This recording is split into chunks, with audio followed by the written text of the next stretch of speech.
Today we're reading Disney Pixar's Luca. Fantastic movie. Adapted by Courtney Carbone, illustrated by Francesca Risoldi. Luca was a friendly sea monster who lived with his family in the ocean. He spent his days herding a flock of goatfish. Though he dreamed about life above the surface, Luca was forbidden to go on land. His parents warned him that humans were dangerous. One day, Luca met Alberto, another young sea monster. As Alberto collected some new treasures, he accidentally took Luca's shepherding crook. Luca chased him all the way to the surface.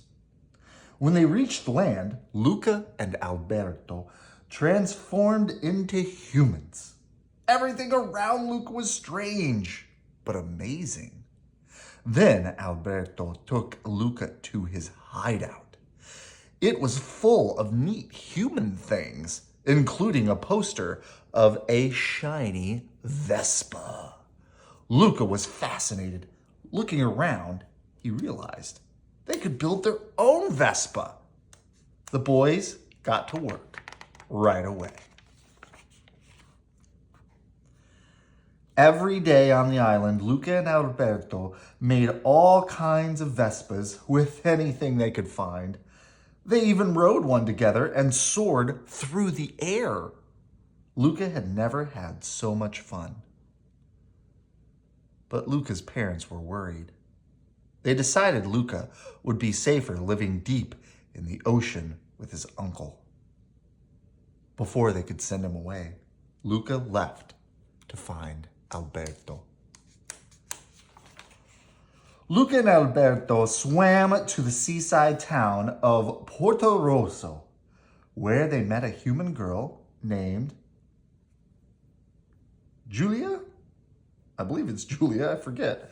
She was unsure about the boys at first, but she soon realized that they would be perfect teammates for a local race called the Porto Rosso Cup.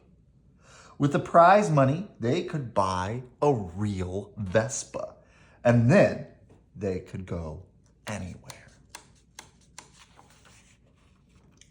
The boys met Julia's dad, Massimo, who was a fisherman. They agreed to work for him in exchange for the race's entry fee. Massimo's cat, Machiavelli, kept a close eye on the boys. He smelled something fishy. Luca and Alberto knew that winning wasn't going to be easy. Ercole was the 5-time race champion, and he was also competing.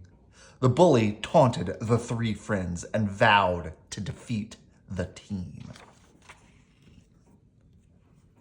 More determined than ever, the team began training for the 3 events of the Porto Rosso Cup.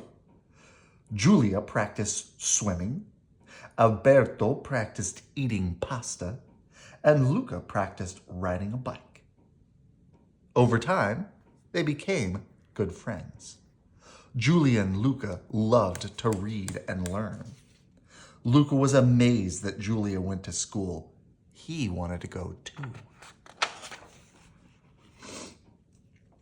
Alberto began to feel left out. He didn't want Luca to go to school with Julia, so he revealed that he was a sea monster. Julia was shocked, but Luca stayed quiet. Hearing the commotion, Ercole ran up and threw his harpoon. Alberto escaped just in time. Julia soon figured out that Luca was a sea monster, too. She was worried that Luca would be in danger if anyone knew the truth about him. Later, Luca found Alberto. He was angry at Luca and didn't want to race anymore. But Luca wouldn't give up. He promised to get them a Vespa.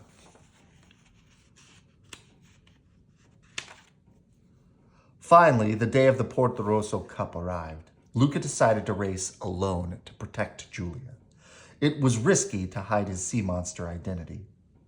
During the first event, he wore a diving suit to avoid transforming in the water. Next, he completed the pasta eating competition. During the bike race, Luca zoomed ahead, passing racers left and right. He ran into his parents, who had been searching for him, but Luca kept pedaling as hard as he could. It began to rain. Alberto arrived to help Luca, but he got into trouble. The rain transformed him into a sea monster. A crowd trapped Alberto in the net. Luca rode into the rain and rescued his friend. Now everyone knew Luca was a sea monster too. The boys raced away as Ercole chased them. Before Ercole could take him aim with his harpoon, Julia crashed her bike into him. Seeing their injured friend, Luca and Alberto came to a screeching halt. They climbed off their bike and rushed to Julia's side.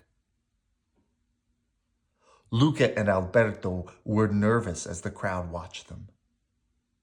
Massimo was the first to step forward. To everyone's surprise, he accepted the boys as they were, and he pointed out something important. Luca and Alberto had stopped their bikes just past the finish line.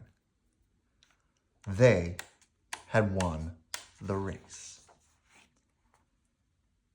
Later that evening, Luca and Alberto finally bought their own Vespa, and the group gathered in Massimo's backyard to share a meal. Luca's family was welcomed with open arms.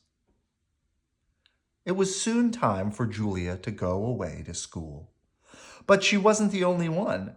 As a surprise, Alberto had talked to Luca's parents, sold the Vespa, and bought a train ticket. Luca would be going to school. Luca wanted his friend to come with him, but Alberto planned to stay in Porto Rosso with Massimo.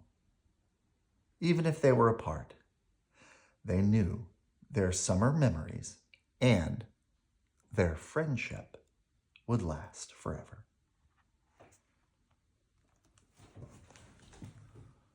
Good night. I love you.